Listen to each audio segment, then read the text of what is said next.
Overflow area on my left-hand side is also filling up, but I'm going to bring in Trudy Adams, who's a resident here in the Northern Cape in one of the areas. And I'm going to ask her, Trudy, what is the main reason that you deemed it fit to come and celebrate the life and times of the ANC? I'm here to come and celebrate the 108th birthday of ANC in the Northern Cape. What are some of the issues that you are facing, particularly in the region of Northern Cape that you are from? We're staying in Sianduma Municipality, Douglas. It's 10 kgs from the confluence. The challenge we face there in Douglas is housing, education, toilets, because our children dropped out. They can't go to school and they went to drugs. How is the ANC resolving these issues, particularly in your area? And how will you be raising it with the leaders that may be? How is the ANC resolving these issues in your areas of housing, unemployment, poverty and inequality? No, I don't think they take us seriously, really. It's time for the ANC to come to Douglas and begin to solve this problem. How will you raise these issues so that they take you seriously? And how will you raise these issues so that they take you seriously and they come down and they eradicate and resolve the issues that you are facing? I think when our not the minister, our president come, it's time for him to come to.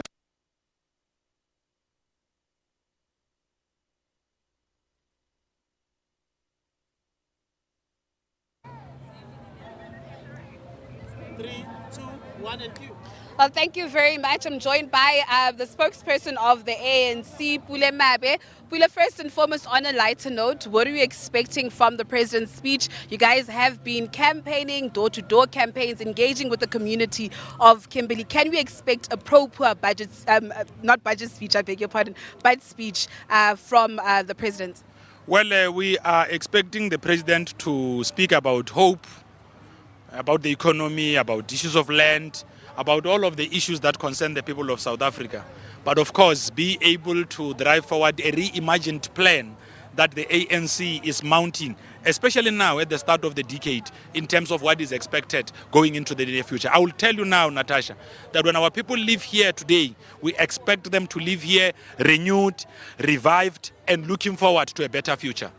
I hear you say renewed, revived, and looking forward to a better future, but can the president probably give us timelines as to when certain issues will be implemented, certain issues will be addressed? Last year, I mean, he focused on the renewal of the organization, restoring the integrity and the credibility of the ANC economic recovery plans, and that was, channeled through the investment summits that we saw last year, dealing with corruption, the establishment of the State Capture Commission. But I mean, in terms of other issues, practical things, pragmatic, solutions. Yes.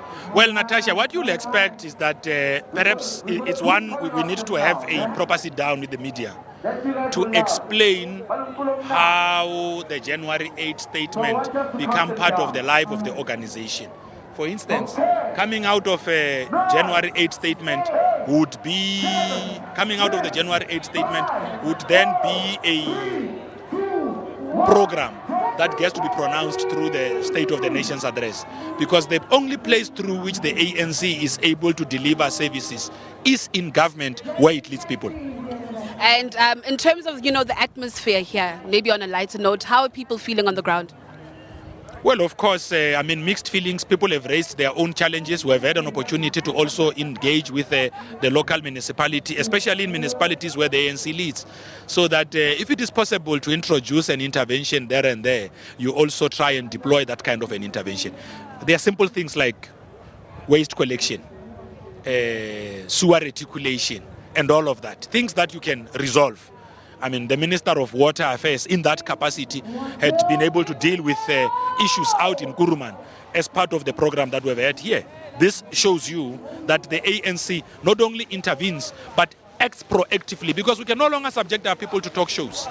Thank you so much. Talking about subjecting people to talk shows, I hope that my technical director will actually forgive me. I'm joined by Sihle Zigalala, and if you'll just probably engage him. How are you feeling today? You came all the way from KZN. Your expectations from the president?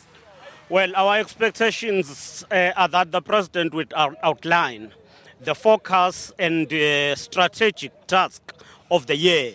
Well, this is the last year building toward the local government elections. And therefore, we must focus on consolidating services to the people. But given the economic challenges facing the world and the country, we'll expect that the president will talk to that, especially how we create jobs.